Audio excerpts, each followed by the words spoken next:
Hello there, world. Welcome back to my channel. If you're new here, I'm Joe, a licensed, certified public accountant with over 10 years' experience in corporate and public accounting. I have an extensive background in accounting, audits, and taxes, and I'm all about helping you take control of your money and live smarter. Today, we're talking about something many of us face at some point: what to do when your income drops.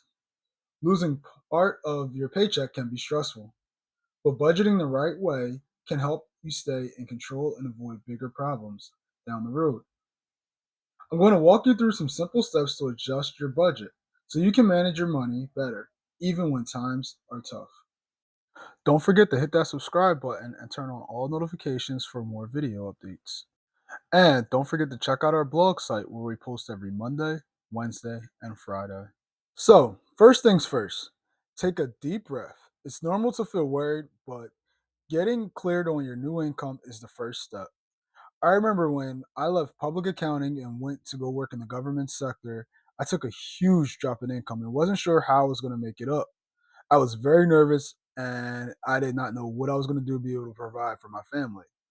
But there was a lot of perks with leaving public accounting and going into the government sector. So it all kind of worked out in the end, even though I really did miss that income. So, what we're going to do is we're going to figure out exactly how much you're bringing in now, whether it's a reduced salary, part time work, or temporary unemployment benefits. Knowing this number helps you to create a realistic budget. So, now that we've taken our deep breath and our head is a little bit clear, the next thing we're going to want to do is we're going to want to track our current spending.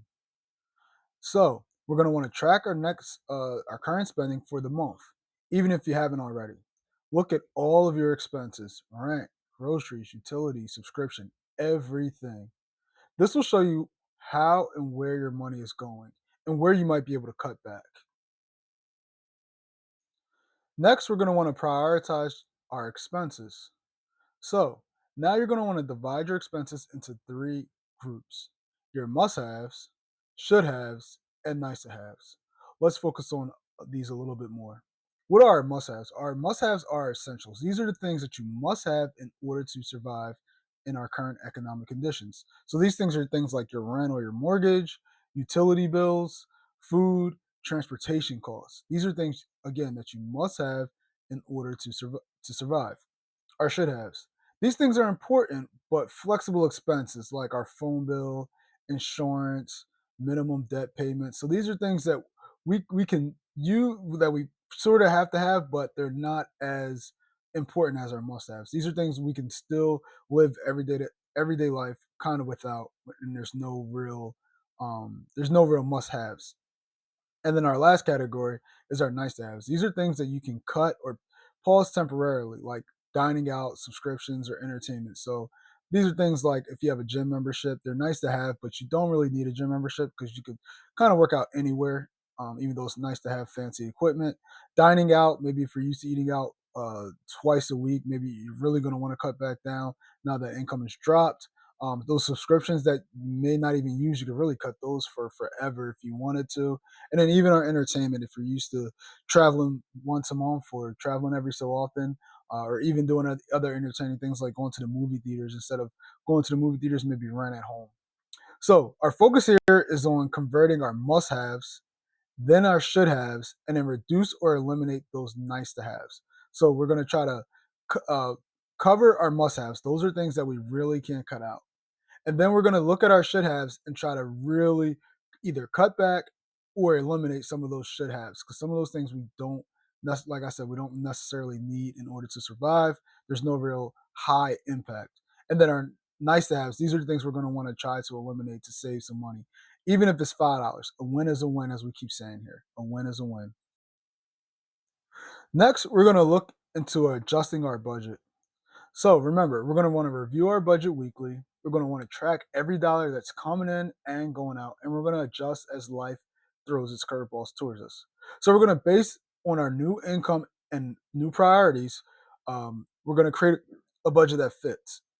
You might need to lower your spending in some areas or find cheaper alternatives. So if you're going to the market and you're used to getting name brand cereal, we'll say if you're used to getting Cheerios, you might need to get Cherry Lows. So that way you're getting a cheaper alternative. Instead of buying the name brand, maybe you need to go with store brand, in order to help save on some money.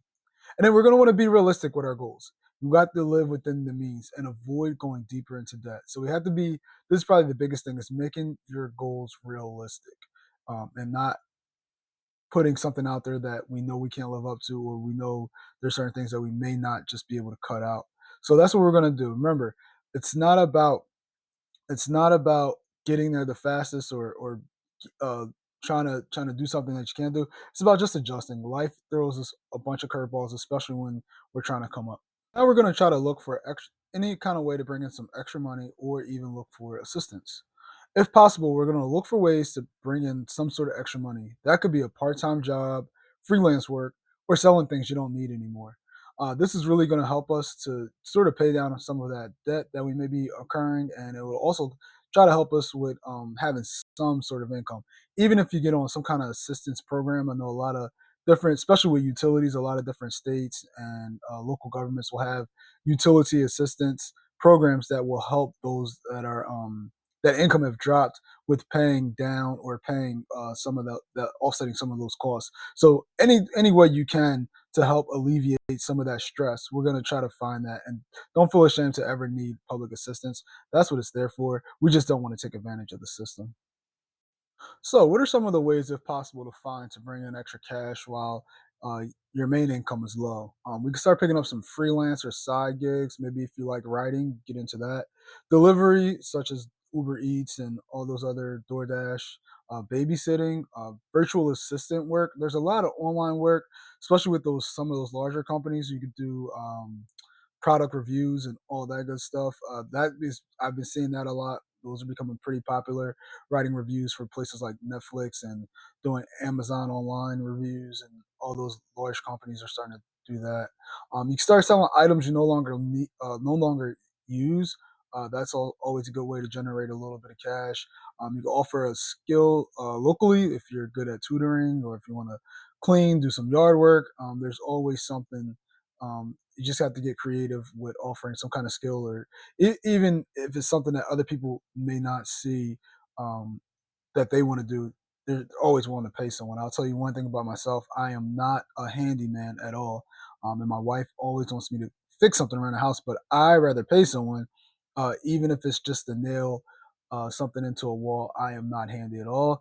It is not a gift of mine. I was blessed in other ways, and I don't mind saying that I am not the handiest of people, and I don't mind paying for any small thing to get something fixed around my house.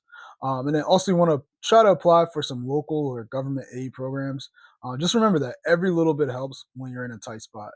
And check to see, like I said earlier, if you qualify for any assistance program like food aid, utility discounts, or unemployment benefits. These will go a long way in helping us to stretch that dollar and to make sure we stay on track as best as possible.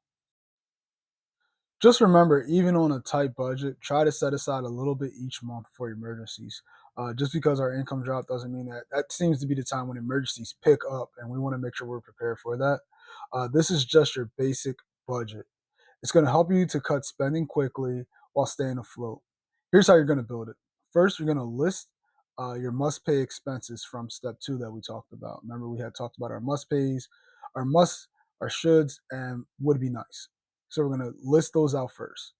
And then we're going to add on any non negotiable costs, such as if you have childcare, your kids have to go to daycare. So you can either look for work or do whatever side hustle you need to do, medicine if you're on some kind of medication.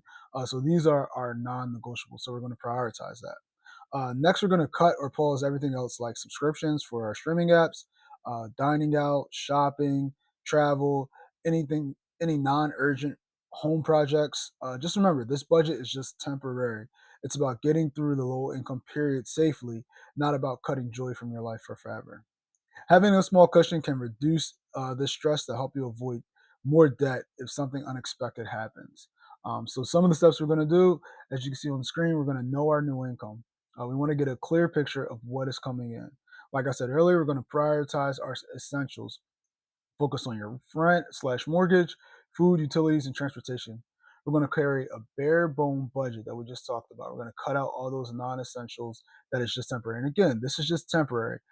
Just because you're in a tight situation now, it's like my mother always says, you don't want to get too low during the low times. You don't want to get too high during the high times. You want to keep it even kill. We don't want to stress ourselves out more than what we already are.